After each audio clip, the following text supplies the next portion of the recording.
Live TV देखे बर हमार ट्विटर पेज News36 लाइव ला फॉलो करो और लाइक करो। जय जोहार।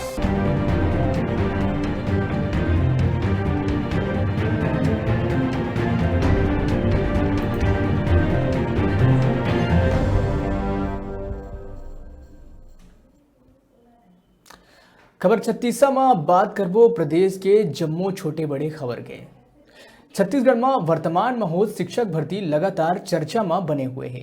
इन्हें लेके अलग अलग तरह के मामला आते रहे थे। इसने एक और मामला वर्तमान में आए है। खुद हाई कोर्ट द्वारा इंजीनियरिंग वाले छात्र जिन डीएड बीएड और टेट पास है उमन स्कूल शिक्षक बर पात्र करे के बाद अब वेरिफिकेशन में सत्यापन करता मन के द्वारा यही अभ्यर्थी मन ला अपात्र करे जाए के खबर आए है।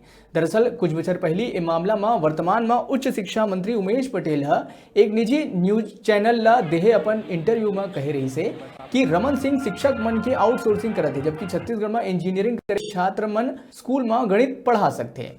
तो अब आखिर सत्ता में आए के बाद क्या हो गए। News36 के रिपोर्टर हिमांशु गुप्ता जब सीपत के वीरानी पब्लिक स्कूल वार्षिकोत्सव में पहुंचे उच्च शिक्षा मंत्री ले ए विषय में सवाल करी तो सुनो जरा उखर का कुछ कहना रही।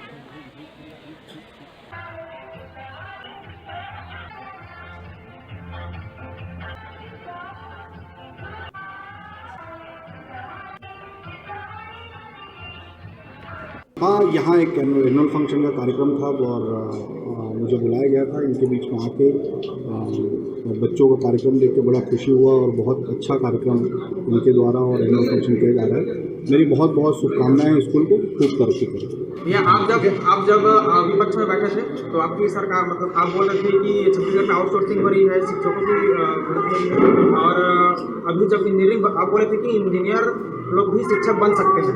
अभी जब इंजीनियरिंग भर्ती हो रहा है तो उसमें जो डीएड किए हैं, इंजीनियरिंग किए हैं, बीएड किए हैं, उसको अपात्र घोषित किया जा रहा है। नहीं, अपात्र नहीं, हाई कोर्ट का फैसला है। हाई कोर्ट में लगा हुआ था। हाई कोर्ट ने ये फैसला दिया है कि इंजीनियरों को भी कंसिडर किया जाए। तो हाई कोर्ट का जब फैसला आ गया तो ये प्रश्न बनता ही नहीं। उच्च शिक्षा के लिए, उच्च गुणवत्ता के लिए क्या प्रयास किए जा रहे हैं आपके द्वारा? अभी शिक्षकों की भर्ती की जा रही है, ई लाइब्रेरी जैसे बहुत सारी सुविधाएं दी जा रही हैं।